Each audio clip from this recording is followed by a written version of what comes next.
formar uma igreja é importante, tem um Sim. impacto, mas é ali, para aquela geração, né? E eu tenho pensado muito no texto, né? Tendo Davi servido ao propósito de Deus, a sua geração descansou. Cara, ok, como é que eu posso servir ao propósito de Deus na minha geração, mas nas outras gerações também?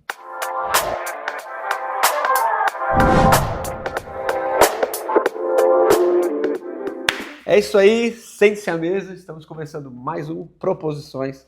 E hoje, assim, ó, começando, não sei como vai ser os outros aqui no JV, mas eu já falei assim, eu não ouvi Jesus, eu tô servindo um vinho bom e tô brincando, porque os outros estão chegando. Mas, senhoras e senhores, só tá o Felipe aqui, o pessoal tá chegando, estamos no JV com ele, André Fontana.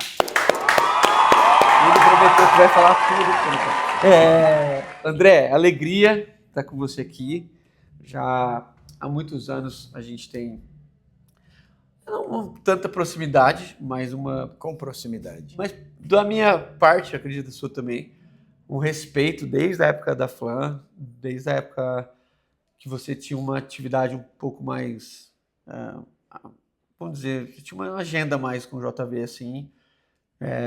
Você queria dizer que eu não tenho, né? Não, eu só queria dizer que eu não tenho porque não me chamam. Senão não, mas você eu lembro de você. Você tá querendo jogar a culpa em cima de mim? Não, é culpa do Caleb, é do cara que essa é tá lá na sua casa, é verdade. come no seu prato. Mas aí você concorda. Não, mas eu lembro de você no PAN, por exemplo, que é o projeto de amigos de pastores aqui, né? E eu lembro, porque a nossa diferença de idade não é tão grande agora, mas quando eu tinha 20 e você 30 e poucos, você tá com... Não, você tá... 57, 30 e poucos, 37. 37. Era tipo, o André chegou, tipo, você sempre foi mais sério, o André chegou. Lembro que você pregou aqui no encontro de líderes, quando o Caleb dirigiu o louvor e etc e tal. E desde lá, alguns amigos mais jovens do que eu até falavam assim, o André tem me pastoreado, Eu falava, cara, que legal. O André tem feito um grupo lá na igreja, eu acho que você fazia semanal ou mensal. E aí eu cada vez mais tenho percebido na minha vida o chamado para a liderança de líderes, pastores. E eu acho que faz todo sentido a gente conversar sobre isso. Mas antes, se apresenta aí, se alguém ainda não te conhece, quem é. Essa câmera está focada em você. Sempre que você for falar sério, você olha para essa que dá uns cortes assim, ó, de dar arrepio na costela. Mas fala aí quem é você. Eu sou André, tenho 57 anos, eu sou pastor na Igreja Batista Água Viva em Vinhedo. Esse mês, ou mês que vem, faz 24 anos já que eu estou lá, né? Antes disso, fui pastor na Igreja Batista do Morumbi por 10 anos, eu acho. Sou casado há 29 anos com a Dani. Tenho 2 filhos, o Pedro e o Felipe, que se casaram. O Pedro casou com a Maria, o Felipe com a Nina. E sou apaixonado por discipulado, ponto. Isso é o que eu mais gosto. E gosto muito do discipulado de jovens pastores. Isso eu curto bastante. Em que momento, assim, você sentiu algo específico no sentido de primeiro discipulado e depois perceber que Deus iria te usar como, entre aspas, o pastor dos pastores, aquele que põe a mesa para esse povo que... Muita gente acha que pastor está tudo resolvido e é quase o contrário. Nada. Mas houve algum momento, né? Algum momento específico assim? Deixa eu contar um pouco a minha história. Tá, assim. vai lá. O meu irmão mais velho, ele é 5 anos mais velho que eu, ele liderava um grupo na escola que eu frequentava. E ele se formou e logo depois alguém tinha que liderar esse grupo. Era a ABU que estava ali por perto, né? O Nelson Bomilcar na época. Então, como o meu irmão saiu, alguém tinha que assumir. E aí começaram a vir para cima de mim. Cara, eu morria de vergonha daquele grupo de estudo de Bíblia dentro da escola. Não queria saber. Na escola ou na faculdade? Na escola. Na escola. Era a ABS, né? Tá. ABS e a ABU.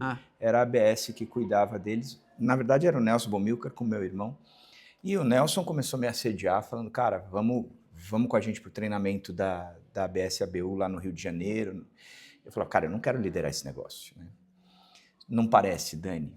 Eu fui surfista minha juventude inteira, mas muito surfista. Fui. Caramba. Então, quando ele vira para mim e fala assim, vamos para o Rio de Janeiro, cara, na minha cabeça eu pensei o seguinte, cara, eu vou vou dar um gato na história lá, corro pro mar, arrumo no mínimo eu pego o jacaré, qualquer coisa eu pego uma onda. Cheguei lá, de fato, era um quarteirão da praia, era a praia de lodo até o joelho, assim, não tinha nada o que fazer, a não ser ficar dentro do grupo ali. Sei que naquele encontro falou o Ziel Machado, falou o Caio Fábio, falou o Sérgio Leoto. Isso que é 90, alguma coisa? Era 86, perto de 90, assim. E, cara, foi um momento onde eu encontrei Jesus Cristo mesmo, cara. Eu tinha 16 anos de idade, ali eu tive um encontro com Jesus que saí, assim, a minha história eu sabia que ia ser outra. Mas nesse período, o Nelson Bomilcar me pegou e ele me discipulou. E discipulou no sentido de caminhar comigo, eu tinha que ir para uns encontros com eles semanais, durante um bom tempo. Depois disso, eu chego na igreja do Morumbi e tem um pastor chamado Daniel Lima, que também me discipulou. E quando eu chego na igreja do Morumbi, eu chego bem quebrado, bem estourado, assim. E o Daniel é que ele me coloca num estaleiro, assim, mas assim, por discipulado mesmo, caminhar junto, de repartir a vida e assim por diante. Depois, um pouco mais tarde, o Ari Veloso me pega para o discipulado, e aí ele me forma pastor, me prepara, me qualifica e me envia para Vinhedo. Ele tinha até o projeto de ir comigo e assim por diante. Eu fui tão marcado por esses pastores na minha vida e como jovens, né? Como jovem que eu era, esses pastores foram pontuando que eu naturalmente isso entrou, cara. Naturalmente. Então, quando eu começo o meu ministério, propriamente dito, no Morumbi, eu começo sempre com discipulado. Eu não sei fazer outra coisa, eu não sei discipular, entendeu? Quer dizer, para mim formar pessoas. É o que eu mais gosto de fazer. Então, naturalmente surgiu, cara. Então, foi um negócio que eu trazia para perto, a gente estudava a Bíblia juntos, repartia a vida juntos, repartia o ministério juntos e foi aquecendo. Nesse período no Morumbi, foi um período tão legal, cara, que você pega, por exemplo, o Cláudio Carrenho, que hoje está assumiu o próprio Morumbi, o Fábio Carrenho, que está na PIB de Campinas, o René Breuel, que está na Itália, o Renan e o Patrick, que trabalham comigo. E assim, a gente teria outros para falar. O Fernando Barcelos, que está com o Sidney Costa. Cara, foi uma safra ali que começou desse grupo que a gente se reunia estudando Bíblia. Deus soprou ali. Então, a partir dali, cara, eu tenho o meu trabalho com a igreja, né? Eu sou o pastor da igreja. Não gosto de chamar de pastor titular, eu acho um título muito arrogante, assim, pedante. Eu prefiro o pastor que manda. É mais leve. Eu acho menos arrogante. Acho menos o Caleb, no caso, é o pastor que obedece. Eu sou o pastor que manda. Não é arrogante. Não é pastor mais titular, leve. pastor C. Essas coisas. Eu acho esquisito. Obedece quem quiser, né? Senão sai. A partir daí, eu tenho esse trabalho, mas eu gosto muito do discipulado e da formação de jovens pastores. Né? Sim. Porque já faz tempo que como você está falando, e na minha memória eu sempre também te vi assim, como alguém que estava sempre perto de alguém mais jovem. Teve o Paulinho também, que na época da Flan chegou a morar lá no fundo. Paulinho, eu fui lá. O Thiago Matos, o Juan Nossi, que está em Belo Horizonte, são pessoas que ficaram comigo. O Thiago morou em casa. O Juan, eu não lembro se chegou a morar. O Juan eu encontrei aqui, eu vim falar num PAN, alguma coisa aqui no JV, na porta do seminário ali. O Juan veio conversar comigo e eu falei, cara, chama para trabalhar com a gente. Trabalhou acho que 8 anos. Hoje ele é pastor da PIB de BH, né? Sim. E está indo muito bem por lá também. Então, ele ficou como seminarista com você? Ficou seminarista, pastor, e aí foi para. Foi enviado para. Sim. Exatamente. Pronto, eu cheguei aí na sua casa, eu acho que você não vai lembrar, quando o Paulinho estava lá, e o Paulinho tinha no caso que ele era alguém daqui, eu estava aqui também, tinha essa coisa com você de um relacionamento mais íntimo, assim, não era, por isso que eu sempre admirei a pegada como você trabalhou essa coisa do discipulado, porque a gente veio vindo pelo movimento muito americano e você passou por dentro desse movimento, porque a Batista do Morumbi foi muito Antes disso, ainda vem do né? batismo regular, que é muito forte a formação americana, né? Sim, sim. Mas você conseguiu, ao meu ver, né, quebrar um pouco essa coisa do que você falou brincando do chefe, mas do discípulo e do mestre, assim. Você sempre foi um cara que trouxe as pessoas para perto de você. Isso eu gosto. Eu acho que é estilo mesmo. Sim. Mas é uma leitura também, ou só um estilo? Não, cara, eu gosto disso. Sim. Eu gosto disso. Eu acho que, volto a dizer, como eu aprendi, Você viveu eu assim. repliquei, entendeu? Então foi exatamente como eu aprendi, eu repliquei. Sim. E acho isso importante. E tenho para mim, cara, como propósito de vida, eu acho que eu quero ser muito mais reconhecido depois pelos líderes que eu formei do que pela igreja que montei ou qualquer outra coisa. Porque, na minha opinião, é estratégico. Formar uma igreja é importante, tem um impacto, mas é ali, para aquela geração, né? E eu tenho pensado muito no texto, né? Tendo Davi servido ao propósito de Deus, a sua geração descansou. Cara, ok, como é que eu posso servir ao propósito de Deus na minha geração, mas nas outras gerações também? É a formação de líderes para outra geração. Então, e eu não tenho a pretensão de criar pessoas que vão multiplicar o que a Ibaviva é. Teu modelo, né? Não, de igreja. Você vê o Thiago... Não, sim, o modelo da igreja O Thiago totalmente fez a dele, de você. o Juan fez a dele. Então, quer dizer, a minha ideia cara, é preparar o líder, é formar o líder, né? Que a minha grande crítica é o seguinte, é muito fácil abrir uma igreja. Sim. É muito difícil preparar o líder. Sim. E a gente tem visto muita igreja abrir e fechar ao mesmo tempo. Sim. Entendeu? Plantação de igreja. Peraí, gente. Se não tem ninguém para formar um pastor, como é que você vai querer plantar igreja? Se você tem que partir daqui, né? Esse é o princípio. Formou aqui, você forma a igreja. Sim. Beleza. Entendeu? E você falou que, não sei até quando você pode falar disso, porque você está trabalhando ainda no contexto do livro, do estudo do mestrado. Não, mas isso é sonho, é um projeto ainda. Tá, né? então pronto, a gente solta aqui o spoiler. Exclusivo. E exclusivo também. Não, eu sou cobrado para preparar, para produzir material. Eu sou cobrado nesse sentido, bastante. Tem gente que vai, senta comigo e quer ficar fazendo as perguntas para eles escreverem. Porque eu não sou um cara... Eles ficam gravando no cloud, sem você ver, e eles dão seus livros. Nessa conversa de ir para um mestrado, o próprio Israel Mazakorati, ele trabalha comigo, né? Ele sentou esse dia e falou, se você for para um mestrado, eu acho que foi isso que ele disse, tem que ir para um mestrado de viés profissional e não acadêmico, porque você não funciona no acadêmico. Eu falei, eu entendi. Então eu preciso conversar. Prática. Porque a ideia é talvez produzir algum material que possa ajudar nessa formação de pastores. Hoje, como eu trabalho, eu sou convidado para falar em alguns lugares, eu me motivo muito mais pelos contatos que eu vou fazer. Muito mais. É isso. Entendeu? E tenho ido muito mais por esses contatos do que ir para falar. Então, aquele nosso último encontro lá, cara, eu conheci 2 que eu gostei demais. Aí eles marcaram comigo, foram lá em Vinhedo.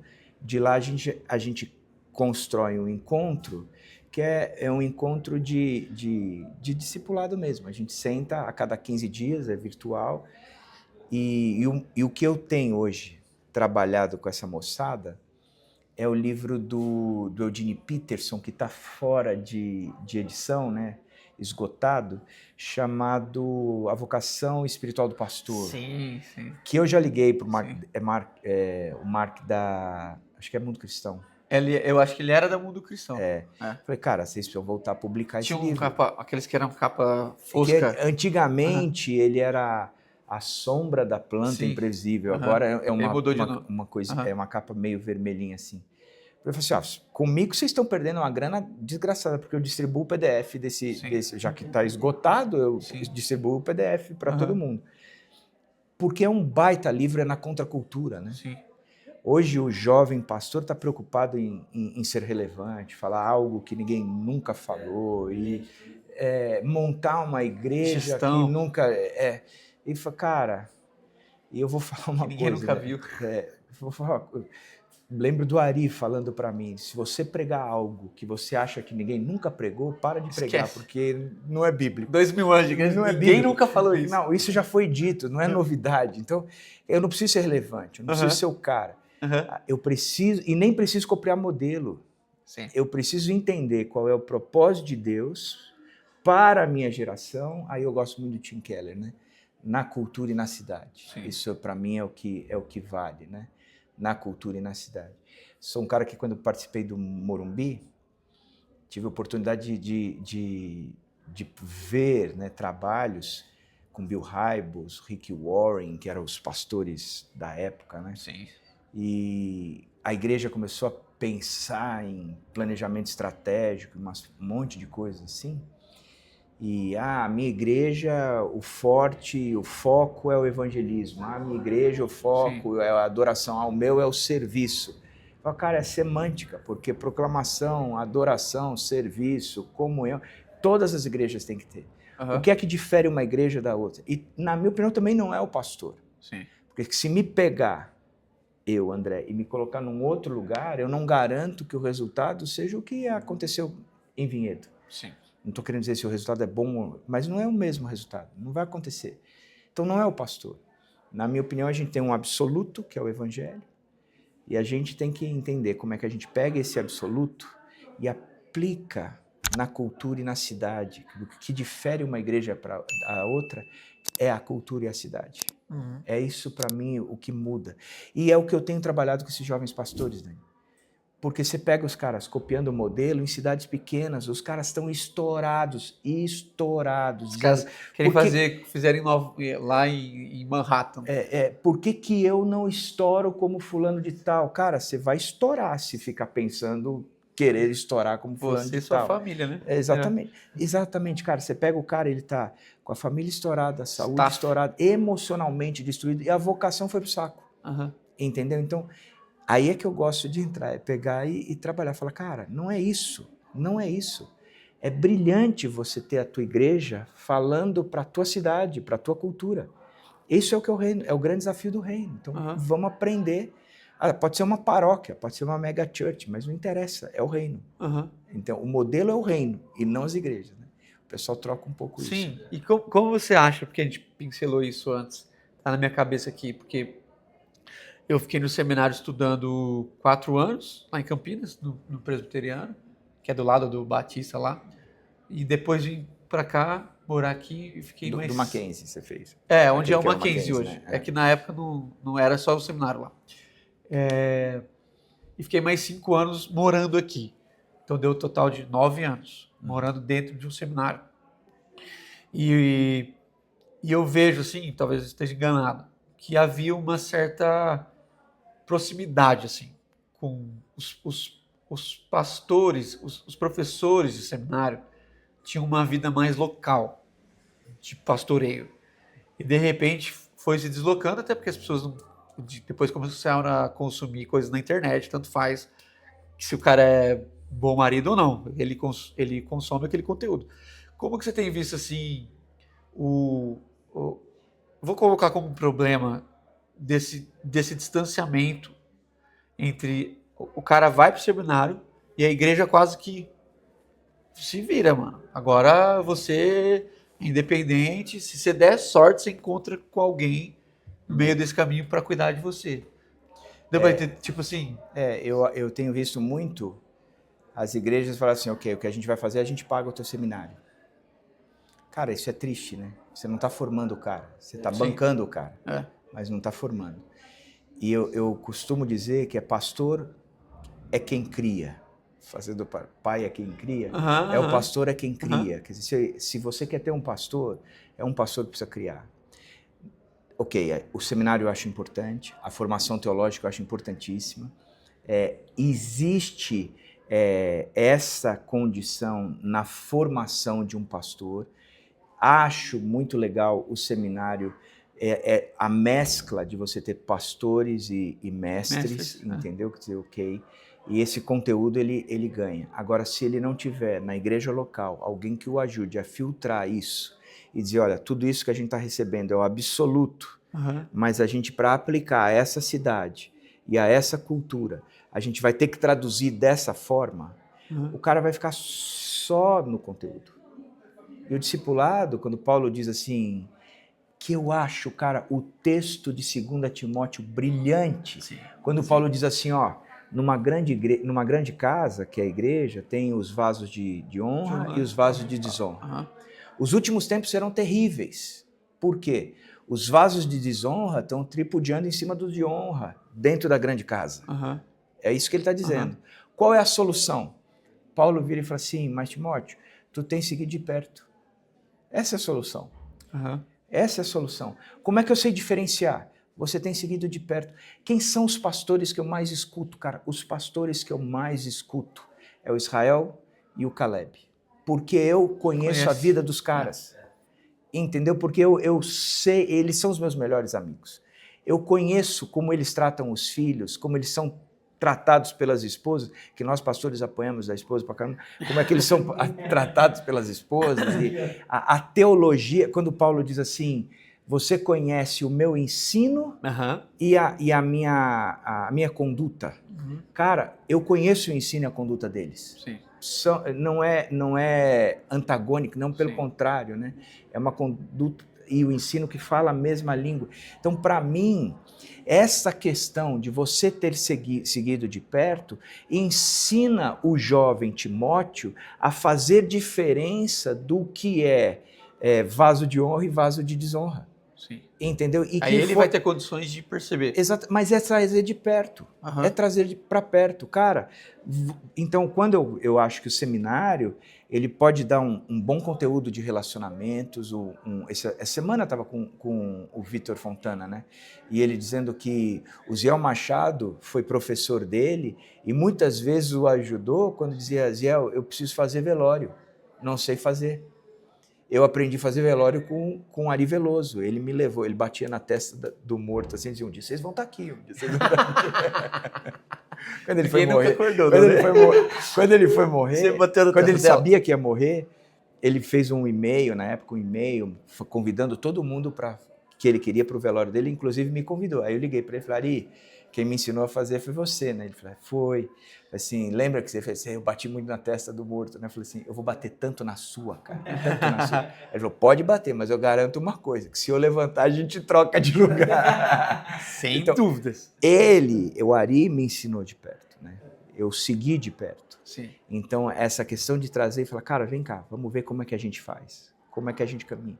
Olhar e dar as caras, né, para o cara ver que Paulo fala, né? Você conhece o meu ensino, a minha conduta, o meu propósito, a minha fé, o meu amor, as minhas aflições, as perseguições, a perseverança e as tribulações. Né? Quer dizer, cara, você seguiu de perto. Sim.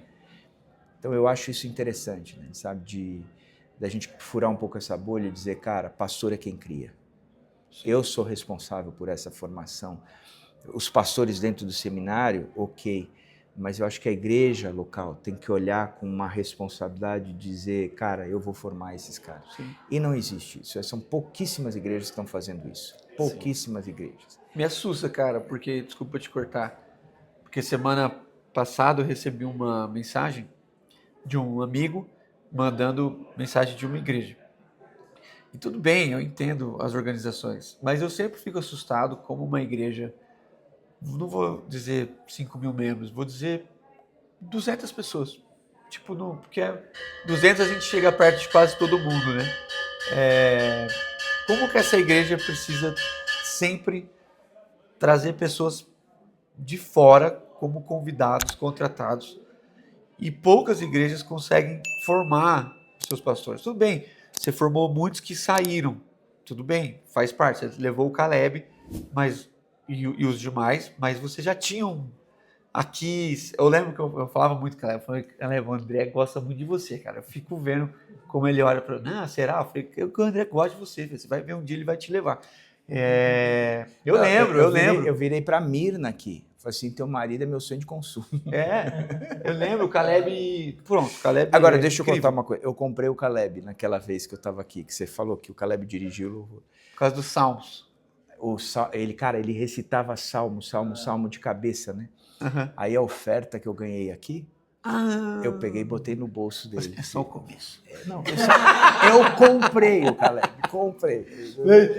Ele caiu no conto, Claro, porque hoje eu não boto mais dinheiro nenhum ali. Mas... Então, você acha, voltando, que não é também responsabilidade da igreja local formar também, mesmo que não seja para ficar naquele mesmo lugar, mas formar pessoas? Porque Sim. eu tenho visto que na minha geração, que não é tanto tempo, eu via muitos amigos querendo servir, querendo... A nossa dúvida era, porque naquele tempo não tinha essa coisa integral, ou você era uma coisa ou você era outra. Eu via muita gente querendo ser. E hoje, quando a gente conversa com os jovens adolescentes, pelo menos na minha realidade, eu não vejo mais esse tal. E por que a gente queria? Por causa dos nossos pastores. A forma como os nossos pastores treinavam a gente, cuidavam da gente. E hoje, grandes igrejas, 5, 10, 20 mil membros, tem que trazer de fora, cara. Sabe uma coisa que eu tenho dito para todo mundo? Qual é a fórmula do crescimento saudável da igreja? Quando a formação da liderança acompanha o crescimento da igreja. Coisa contrária é inchaço, não é crescimento, porque vai implodir uma hora. Tá. Vai implodir. Vai implodir na doutrina, vai implodir na prática, vai implodir porque o pessoal não vai dar conta, vai implodir. Isso não é crescimento, é inchaço. Sim. Porque a fórmula bíblica é o discipulado, cara.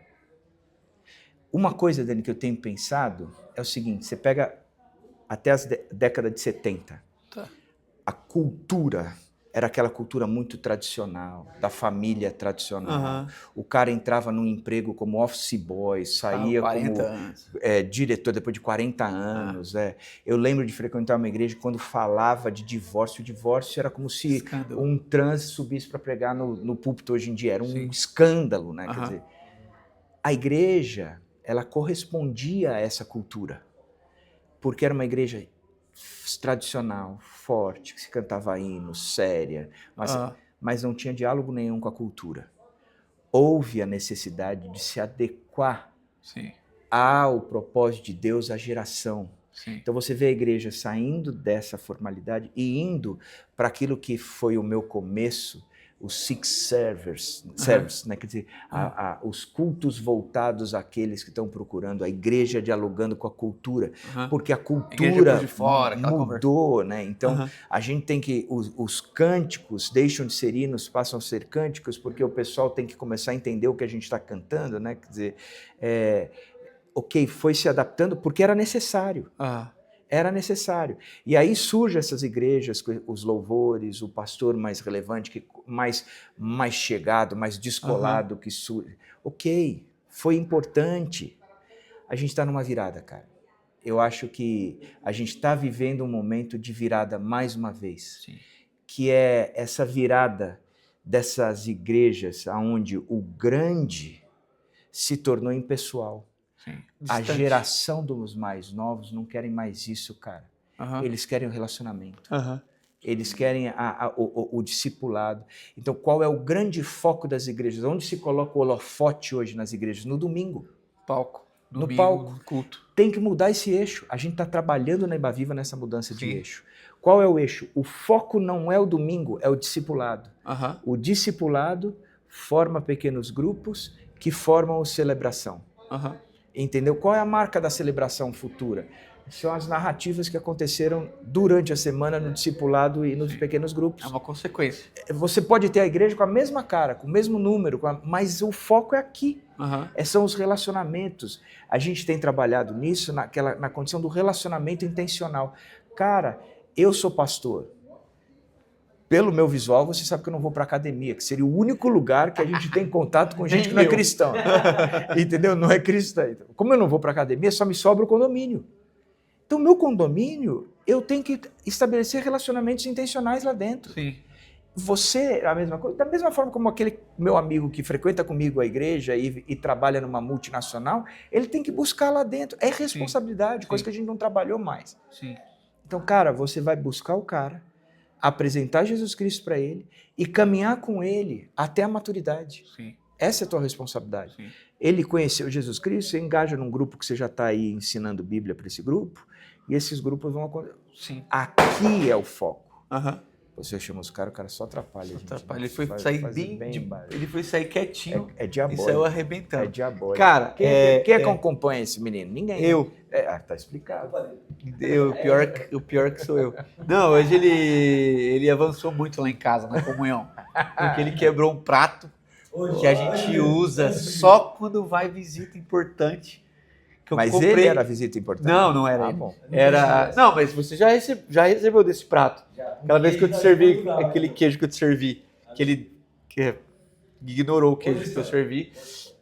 Mas enfim, ele evoluiu muito hoje, quebrou o prato. Aí a Carol, não tem problema, depois ela me ligou, como é que você deixa ele lavar a louça? Tô brincando, a Carol não me ligou. A Carol não ligou. Mas André... Não tem problema.